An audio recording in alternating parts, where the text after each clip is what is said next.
Hello. I am just wondering whether I'm already live or not. I think that we'll have to give it a second or two.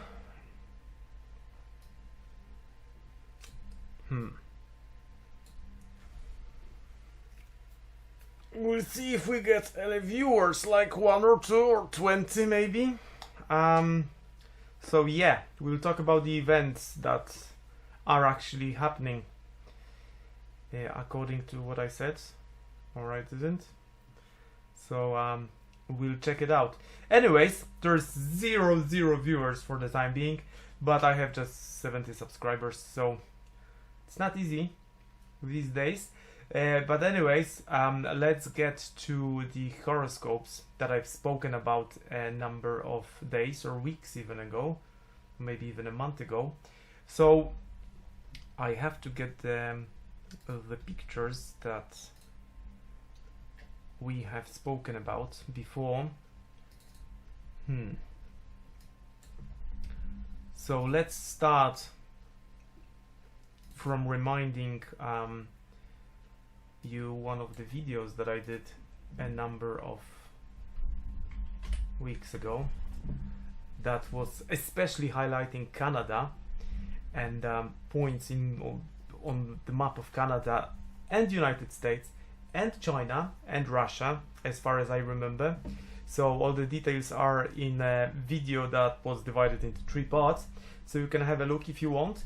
And I said that Canada is going to be affected the most. And let's have a look at the horoscopes that came with this very prediction that I made. 1 second. So let's look at the astrocartography. So there was 6 interaction points over the map of Canada. So that's why, in my less than humble opinion, Canada was affected the most. So around the 1st of February it happened, and it was supposed to happen. So I said that there is going to be a lot of uncertainty and imaginary borders, while the real borders are going to get dissolved. So any sort of taxation is not actually a physical thing. It is imaginary border that was set up between states and Canada. So states did have, as far as I remember, aspects as well, and they were saying that they are going to take action, that they are going to go forward, and this is what happened. There wasn't too much going on over Mexico, and I think that these tariffs, this new taxation, is going to affect Canada the most, because Canada and states used to be in extremely good relationship for forever, technically speaking, almost working like one country.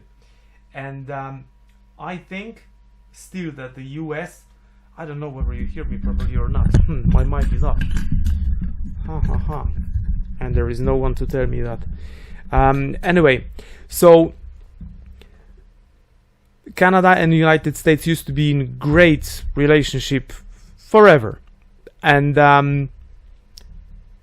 I think that United States, according to the horoscope of inauguration of Mr. Trump, as I said, that is going to be the presidency itself, not this is not the horoscope of Mr. Trump or not the horoscope of United States. This is just the horoscope of presidency of the current president of United States. As I said, this type of conjunction Sun Pluto opposite Mars is going to, it is indicating that that sort of a person, and in this instance it is not a person, it is institution, the presidency of the United States for next 4 years.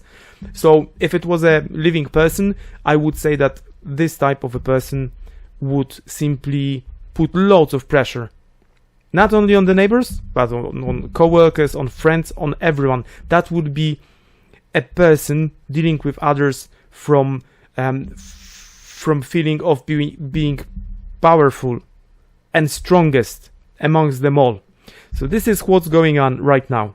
The United States is putting pressure on everyone around, starting with Canada, Mexico, and Panama. I did horoscope of Panama for next couple of years, and as far as I remember, there is a loads of pressure that's going to be put on Panama as well, especially next year in, I think, January, February, if I remember that horoscope well. So this is going to continue. I think that United States simply is trying to put so much pressure on Canada to show them and tell them, listen, this idea of becoming one country, that technically speaking would become the biggest country in the world, is not a bad idea. Otherwise, we'll go into trade war, because United States is going into isolationism mode anyways. But if we become one country, it is going to be beneficiary for both of us. If not, population-wise, Canada is 1/10 of the population of United States, so they have no chance in winning trade war with United States anyway.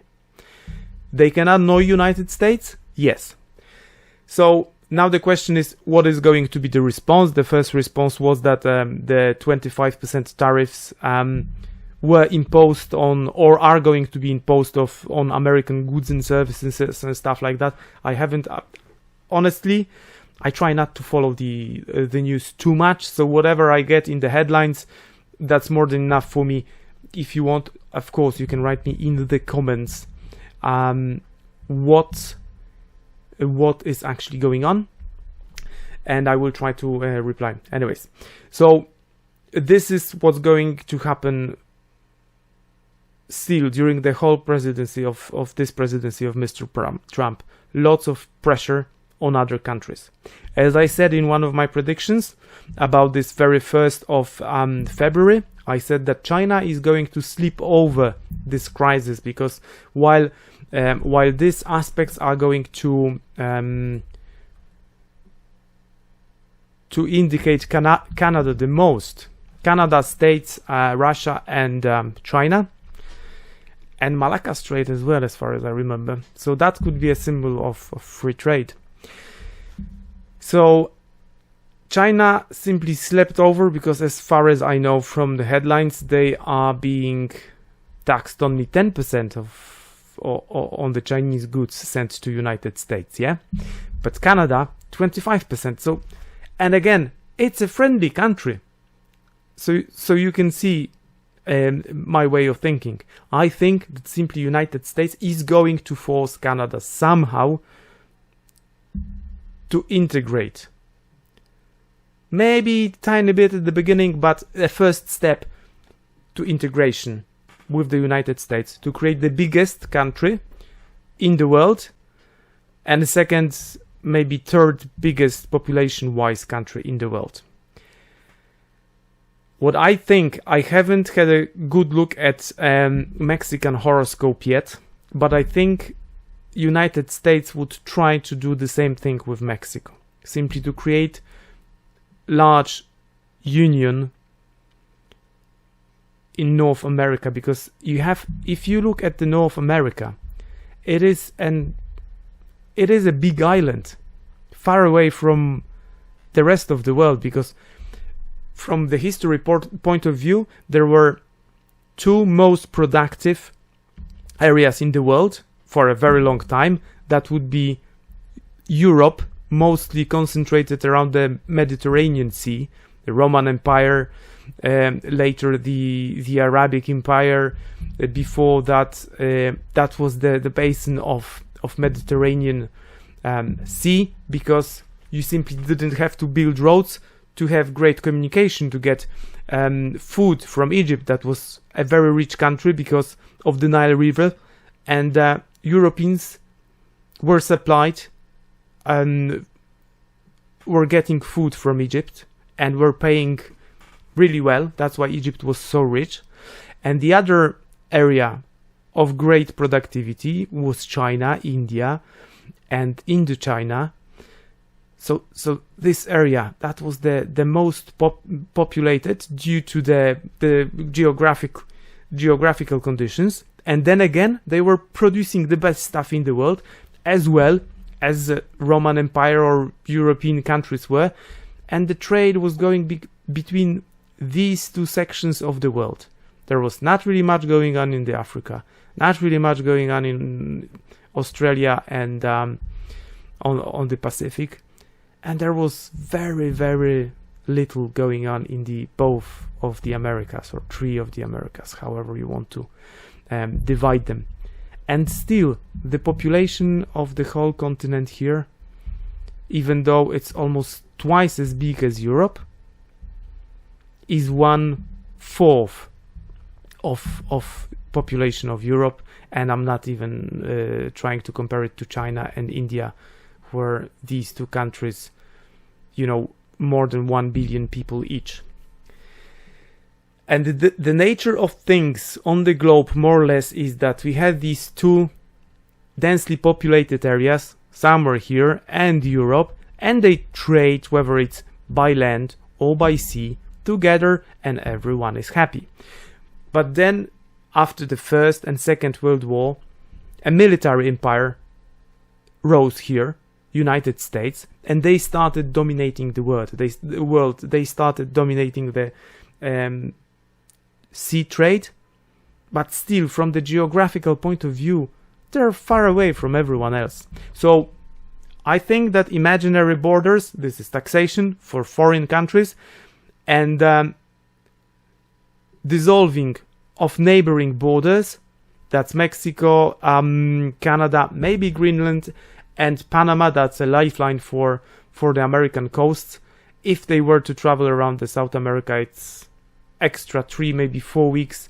It's a disaster for United States if they lost access to Panama Canal. And from the history and recent events that happened in the Suez Canal, you well know that it is not difficult to lock such a canal, a passage, a channel with just one ship.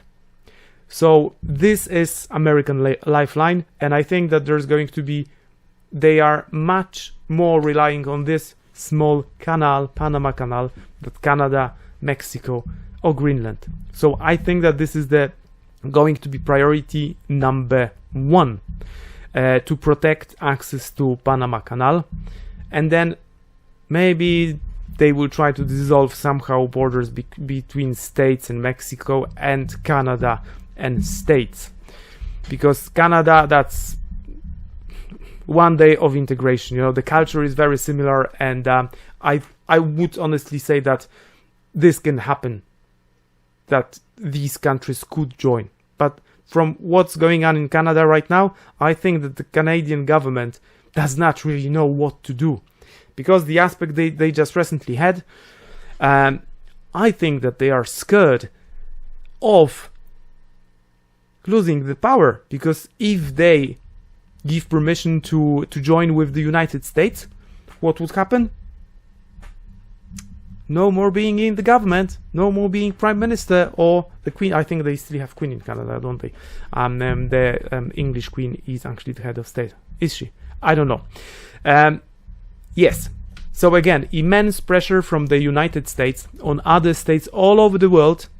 They will try to isolate economically United States from the rest of the world, create this massive island with Mexico and Canada, maybe Greenland, because Greenland is extremely important if we are talking about controlling the new Arctic passages that actually opened in the recent years. So technically speaking, you could go around on a ship to Europe or to United States from China, from the most productive right now country in the world, because they produce the best stuff and the cheapest stuff in the world in the same time. So that's why Greenland is so important to have. And I think that again, United States, they don't want Greenland as such. They want concession and ability to unload their military, to have some military bases and mining contracts. They don't really. That's enough to threaten the Danish government a bit. Listen, we want to buy it. We are going to buy Greenland, and probably it will end up on loads of concession and accessibility to Greenland as such, and that is probably going to happen anyway.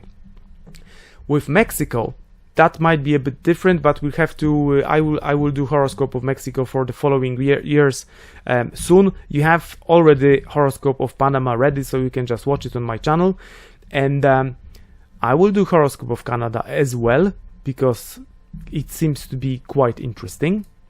But let's get back to the aspects we spoke about just before the 28th of January this year, 28th of January 2025. I said that Pluto, the god of underworld, death, destruction, and then rebirth, will meet Mercury and Moon.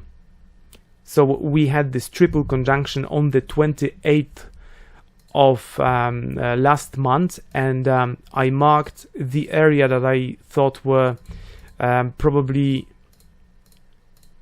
that were supposed to be affected the most, and what happened. So we had, if you write the date, and there was some sort of a misconduct scandal in government, or one of the Japanese corporations, that a country wide known scandal, and that would be exactly with the meaning of these planets. So the Pluto, the information from the deep state, hidden information. Mercury, the god of information, a flow of information, communication, and emotions. Moon. So Japan, check it out. The scandal. I don't want to say what type of a scandal it was. And again, I said that this area is going to be affected as well. So that would be Ukraine, Poland, and Germany. And as far as I know, on that very day, one of the Polish PM of the European Parliament interrupted some sort of a ceremony regarding some small countries from the Middle East. So they had a 1 minute of silence or some sort of ceremony like that, and he did interrupted that. So that would be this very sort of energy as well. On top of that, you know what happened with aviation in last couple of days. So we had this, as I said, planet governing death and rebirth, the other one governing communication, air as well, because this is a very airy planet. Mercury likes to be performing movements all the time, moving left and right, communicating. So air travel, death and destruction and rebirth, and emotions from the moon.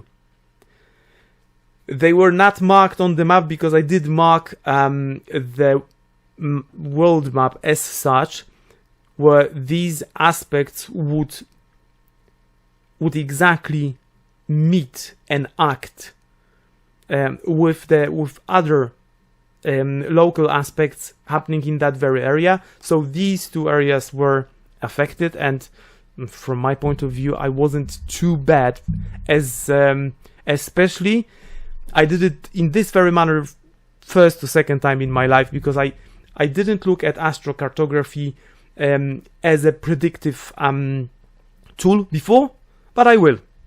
You can see that more or less it is working quite fine regarding especially Canada, that I said is going to be affected and be affected with lots of misunderstanding, hard to explain emotions and feelings and imaginary borders. This is what Neptune, conjunction with Venus, Moon, and North Node meant.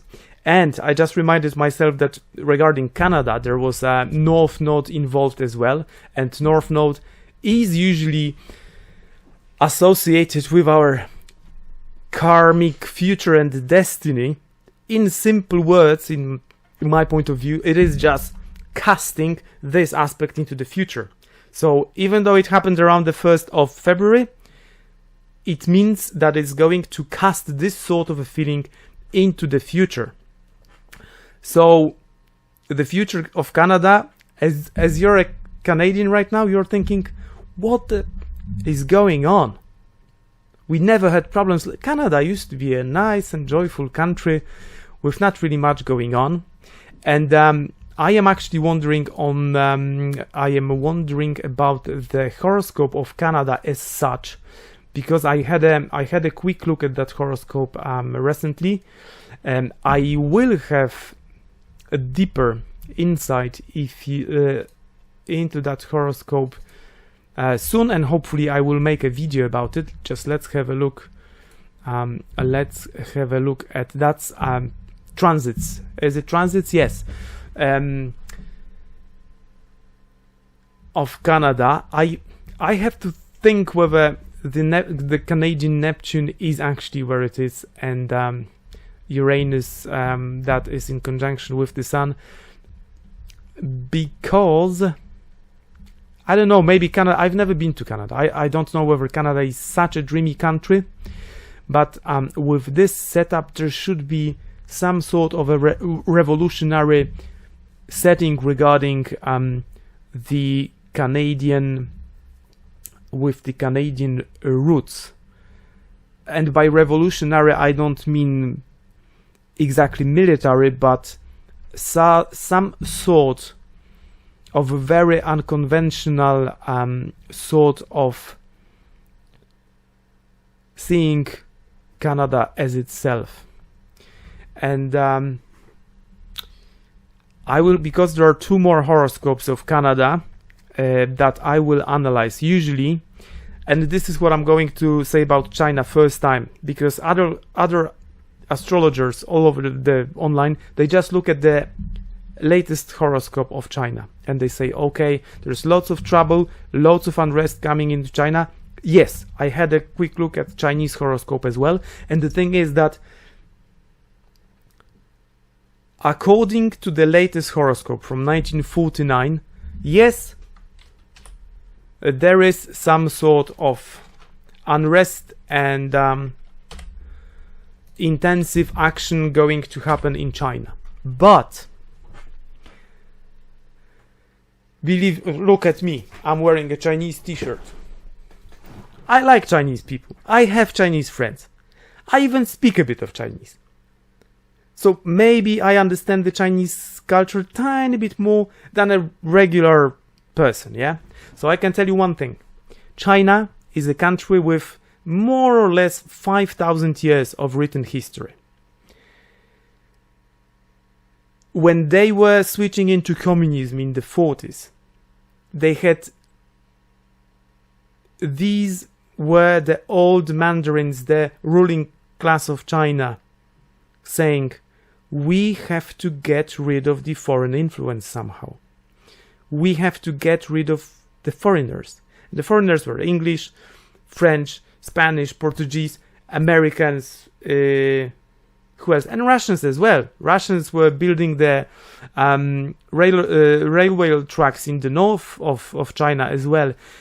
They knew that they were ruled by foreigners.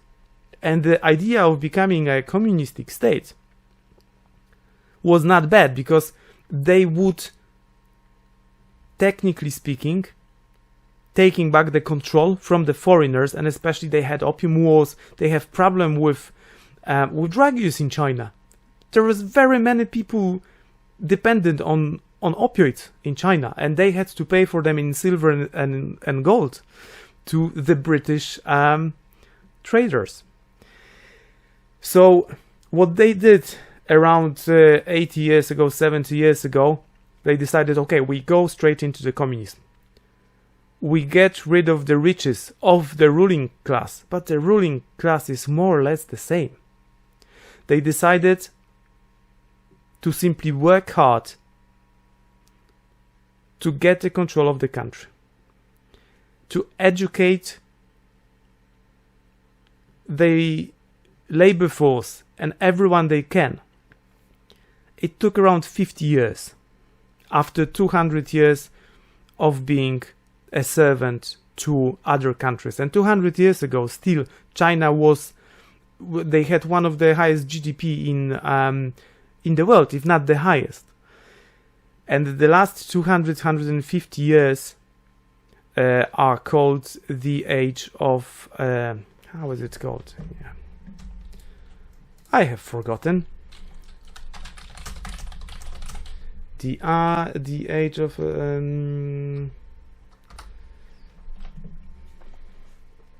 the 150 years were simply when China was a fallen country, where I will remember myself how to say it.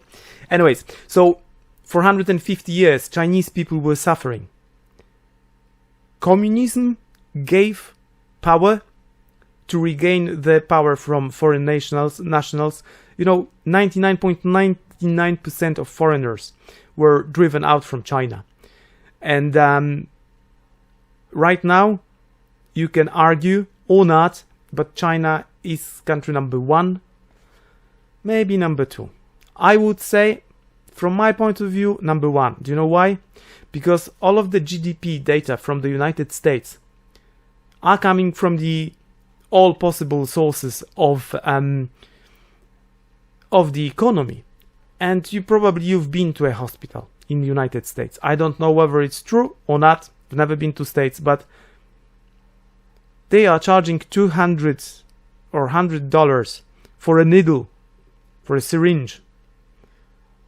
And that goes into the books. So someone imported this needle from China that was produced for probably 5 cents. And so it is a 5 cent into the Chinese economy. But then it crosses the ocean and it is $200 to the American economy. I know that you have to pay the doctor, you have to the hospital and stuff like that. Most of the American income on paper is on paper. So when you look at the trillions being produced every year, remember that this is the financial banking sector, all the stocks and shares, and you know yourself that sometimes companies do not produce any profits for ages, for 10 years. Amazon, I think, is one of the best examples that was running on loss for a number of years before it started. I think that Uber, I don't know whether Uber ever made profit. So most of these big numbers regarding American economy is not actually factories producing shoes, wellies, cars, or spaceships. This is just the numbers. And then on the other side of the globe, we have another empire that actually produces shoes for everyone, t-shirts for everyone on the globe, and is considered inferior. Just look at the films on TikTok and YouTube and Instagram. See how small, tiny factories operate in China. You walk into a garage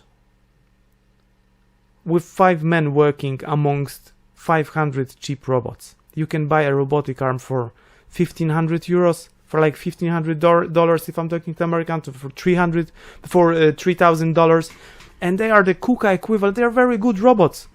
They are just Chinese perfected the way of manufacturing things.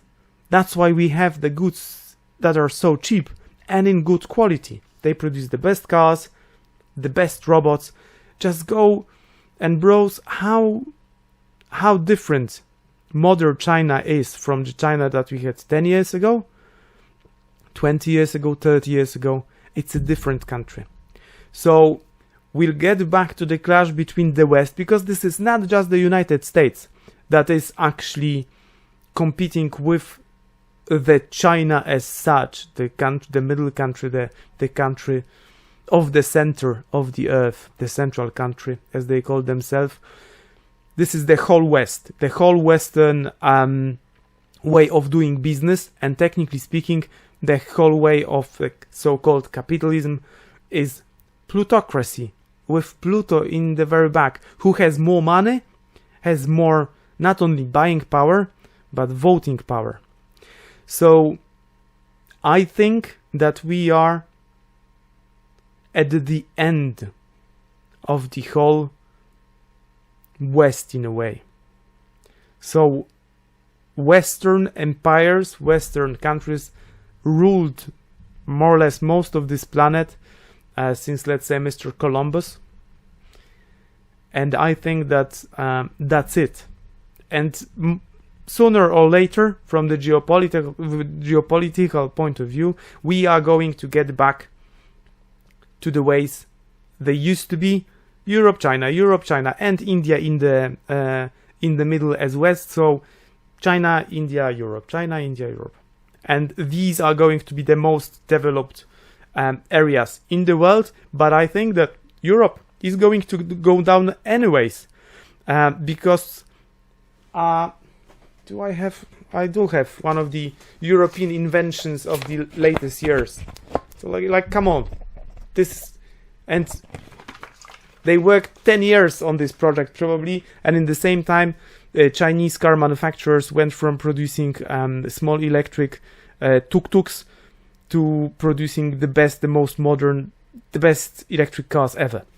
So yeah, let's get back to Canada for a second. I will have a look at this horoscope again, because as I said, this is quite a powerful aspect in the birth horoscope. Uranus, Sun on the root of the horoscope, especially in Cancer. So I would say that I have to check it, because I don't see Canada being so revolutionary as a country regarding the roots and understanding of the family. So I have to think of this horoscope. Then I will have a look at two other horoscopes of Canada, and then I will make a prediction. But from whatever happened on the 1st of February this year, like a day or 2 days ago, it is going to be quite challenging for Canada to navigate. What to do next? Are we going with the Americans? Or maybe there was a phone call from Beijing.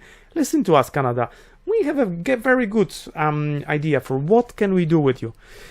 So I will think about it, because these are interesting times. There are very interesting times coming for Panama, as I said, for United States as well. But the most important thing that I want to tell you again and again. Yes, 2025, 26 and beyond are going to be extremely challenging years. But the thing is, no matter how challenging the years are, and did I get any questions? No, I didn't get any questions. You can ask me questions if you want. So